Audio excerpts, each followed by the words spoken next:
1978ஆம் ஆண்டு இரவிகுளம் தேசிய பூங்காவாக மாறியது. கேரள வனத்துறை மற்றும் வனவிலங்கு துறையின் மூணார் வனவிலங்கு பிரிவால் நிர்வகிக்கப்பட்டு வருகிறது. இந்த பூங்காவில் 26 வகையான பாலூட்டிகள் பதிவு செய்யப்பட்டுள்ளன. அவற்றில் மிக முக்கியத்துவம் கொண்டது நீலகிரி தார் என்ற ஆடுகள். இதுவே இங்கு அதிகமாக உள்ளன. இவைகளை பாதுகாப்பது, இவைகளின் எண்ணிக்கையை அதிகரிப்பது போன்ற பல்வேறு காரணங்களால் தான் வனத்துறை பல்வேறு சட்டத்திட்டங்களையும் கட்டுப்பாடுகளையும் விதித்து பாதுகாத்து வருகிறது. இதற்கு அருகில் மதிகட்டான் சோலை தேசிய பூங்கா, ஆனமுடி சோலை தேசிய பூங்கா, பாம்பாடு சோலை தேசிய பூங்கா, சின்னார் வனவிலங்கு சரணாலயம் மற்றும் குறிஞ்சிமலை சரணாலயம் போன்றவை உள்ளன. இந்த பூங்கா மேற்கு தொடர்ச்சி மலையின் கேரள மாநிலம் இடுக்கி மாவட்டம் மூணாறில் உள்ளது. மலையின் உயர்வரையில் ஏறத்தாழ 97 சதுர கிலோமீட்டர் பரப்பளவில் இது அமைந்துள்ளது. குறிஞ்சி பூக்களை பாதுகாக்கும் பகுதியும் இந்த பூங்காவில் உள்ளது தனி சிறப்பு. இந்த பகுதியில் உயரமான மலைத்தொடர்கள், தேயிலை தோட்டங்கள் கூடிய மலைகளின் அற்புத காட்சிகளை கண்டு ரசிக்கலாம்.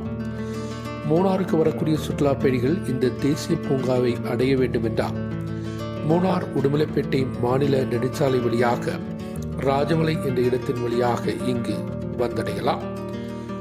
இது ஒரு பாதுகாக்கப்பட்ட பகுதி.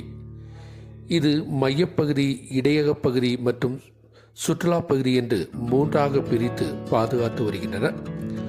ராஜமலையில் உள்ள சுற்றுலா பகுதிக்கு மட்டும்தான் சுற்றுலா பயணிகள் அனுமதிக்கப்படுகின்றன.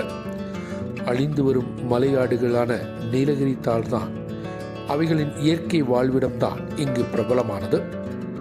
இந்த ஆடுகளை பாதுகாப்பதற்குத்தான் இந்த பூங்காவும் அமைக்கப்பட்டுள்ளது. ஒவ்வொரு 12 வருடத்திற்கும் ஒருமுறை பூக்கக்கூடிய நீலக்குறிஞ்சின் உறைவிடமும் இந்த பூங்கா என்பதும் தனி சிறப்பு. இந்த பூங்காவிற்கு வரக்கூடிய சுற்றுலா பயணிகள் வரையாடுகளின் அருகில் சென்று அவைகளை புகைப்படம் எடுத்தும் அவைகளை பார்த்தும் ரசிக்கலாம். இது மனிதனோடு இசைந்து வாழக்கூடிய ஒன்று. பார்ப்பதற்கு மிக அழகாக காட்சியளிக்கிறது. இது நம்முடன் அருகில் வரும்போதும் நம்மளில் ஒரு மாற்றங்களையும் ஏற்படுத்துகிறது.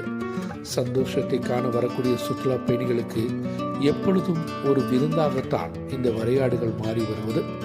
இது வீட்டில் வளர்க்கக்கூடிய ஆடுகளைப் போல நம்மிடம் சேர்ந்து நிற்பதும், நம்மோடு ஒன்றாக இணைந்து போட்டோவிற்கு போஸ் கொடுப்பதும் பார்ப்பதற்கே மிக அழகு. உண்மையில் மூணாருக்கு வரக்கூடிய சுற்றுலா பயணிகள் இரவிகுளம் வராமல் சென்று